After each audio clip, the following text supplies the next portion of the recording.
প্রতিযোগিতায় কুসুমকে যেতে বাধা দেয় মীনাক্ষী, কিন্তু মীনাক্ষীর বাধা উপেক্ষা করে কুসুম প্রতিযোগিতায় যায়। আমরা এমনটাই দেখতে পারব আজকের পর্বে। চলুন বিস্তারিত জেনে নেই। শুরুতে দেখা যায় মীনাক্ষী কুসুমকে বলতে থাকে, দিদি যদি জানতে পারে যে এতদিন ধরে দুধকলা দিয়ে কালসাপ পুষেছে, তাহলে দিদি কি এত টাকা খরচ করবে? তোমার বাবার চাকরি চলে যাবে, আর তোমার প্রতি দেবী মায়ের ভালোবাসাও থাকবে না। সবকিছু হারাবে তুমি, একেবারে চিরকালের জন্য। তখন কুসুম একটু কান্নার স্বরে বলতে থাকে, ছোট ম্যাডাম, আমি আপনার কাছ থেকে এটা আশা করিনি।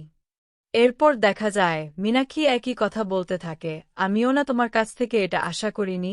আমি কি কখনো ভাবতে পেরেছি বাবা আর মেয়ে মিলে এত বড় একটা ষড়যন্ত্র করে রেখেছে? আপনি এতক্ষণ অন্যদের দিকে আঙুল তুলছিলেন, আর এখন বলছেন আমার বাবা ষড়যন্ত্র করেছে। ছোট ম্যাডাম, আমি এই বাড়ির ভালো চাই। আমি জানি না সত্যিটা জানার পর দেবী মা আমার সঙ্গে কি করবেন, কিন্তু দেবলীনা ম্যাডাম এই বাড়িতে এসে কাউকে হুমকি দিতে পারে না। তখন মীনাক্ষী বলে, তোমাকে আর বাড়ির ভালোমন্দ নিয়ে ভাবতে হবে না। তুমি এখন ভাবো তুমি কি করবে। তুমি কি বাড়িতে গিয়ে সবটা বলে দেবে, নাকি লুকিয়ে রাখবে? তখন কুসুম বলে, ছোট ম্যাডাম, আমি সবটাই বলবো। আপনি আমাকে ভয় দেখাতে চাইছেন, কিন্তু কুসুম সরকার ভয় পায় না। এরপর মীনাক্ষী কৌশলে বলে, তুমি যদি আজুশকে সব সত্যি কথা বলো, তাহলে আমি বাড়ির সবাইকে তোমার লুকানো সব কথা বলে দেব। তুমি ধরো, বাড়িতে সব সত্যি বললে আজুশ হয়তো মেনে নেবে, কিন্তু দিদি এটা কখনো মেনে নেবে না। দিদি চাইবে গাঙ্গুলি বাড়ির বউ হোক এমন কেউ, যেমন আমার মতো, তোমার মতো কোনো কাজের মেয়ে নেয়। তখন স্বাভাবিকভাবেই ছেলে আর মায়ের মধ্যে বড় ধরনের বিরোধ তৈরি হবে।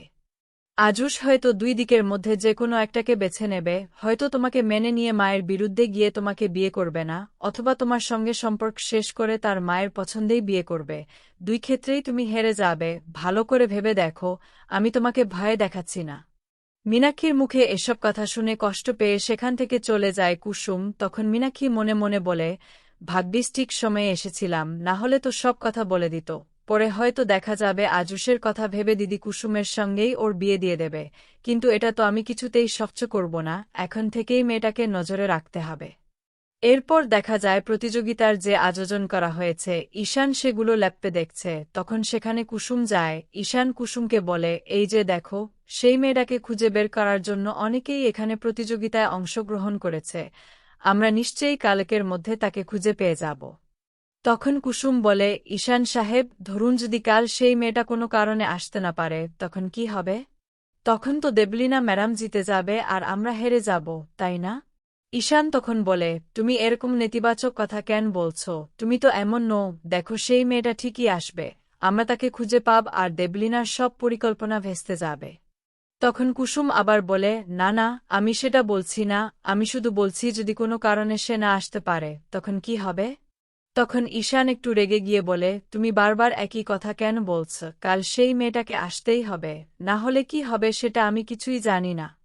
এরপর হঠাৎ একটি আইডিয়া ঈশানের মাথায় আসে। ঈশান কুসুমকে বলতে থাকে, জাদুকর, একটা বুদ্ধি এসেছে। কোনো কারণে যদি সেই মেয়েটা না আসে আর লোগোতে থাকা চোখ দুটির সঙ্গে যদি কোনো চোখ ম্যাচ না করে, তাহলে এই দিয়ে আমি সেটাকে ম্যাচ করিয়ে দেব। তখন কুসুম বলে, ঈশান সাহেব, আপনারা কি সত্যিই এটা নিয়ে ভাবছেন? তখন দেখা যায় ঈশান বলে, ভালোবাসার মধ্যে এসব কিছু হয় না।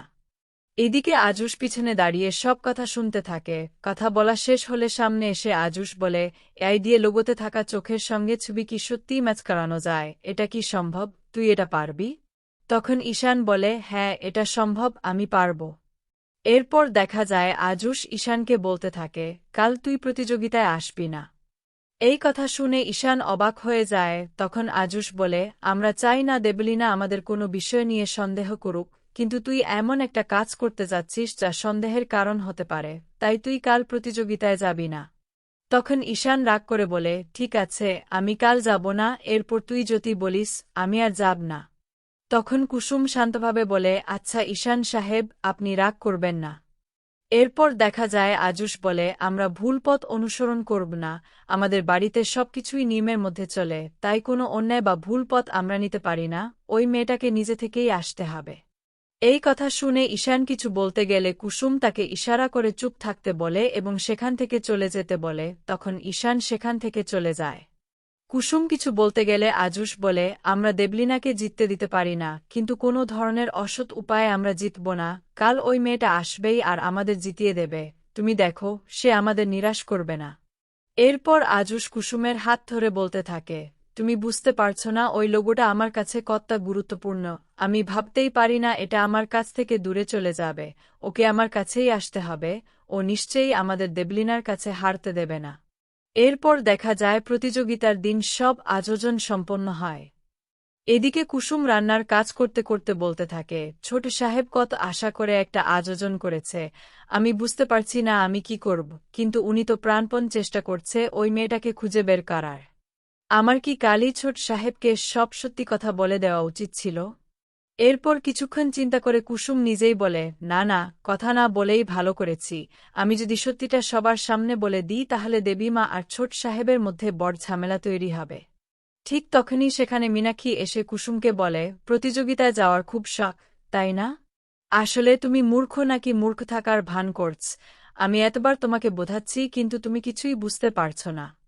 তখন কুসুম বলে, ছোট ম্যাডাম, আমি ভয় পাচ্ছি না, বরং সেই লোগোটা যাতে হাতছাড়া না হয়। আজ পরিবারের জন্য আমার সেই প্রতিযোগিতায় থাকা খুবই দরকার। কিন্তু মীনাক্ষী কোনো কথাতেই রাজি হয় না। সে স্পষ্ট করে বলে, তুমি সেই প্রতিযোগিতায় যেতে পারবে না। এখন বন্ধুরা, তোমাদের কি মনে হয় কুসুম কি শেষ পর্যন্ত সেই প্রতিযোগিতায় অংশগ্রহণ করতে পারবে?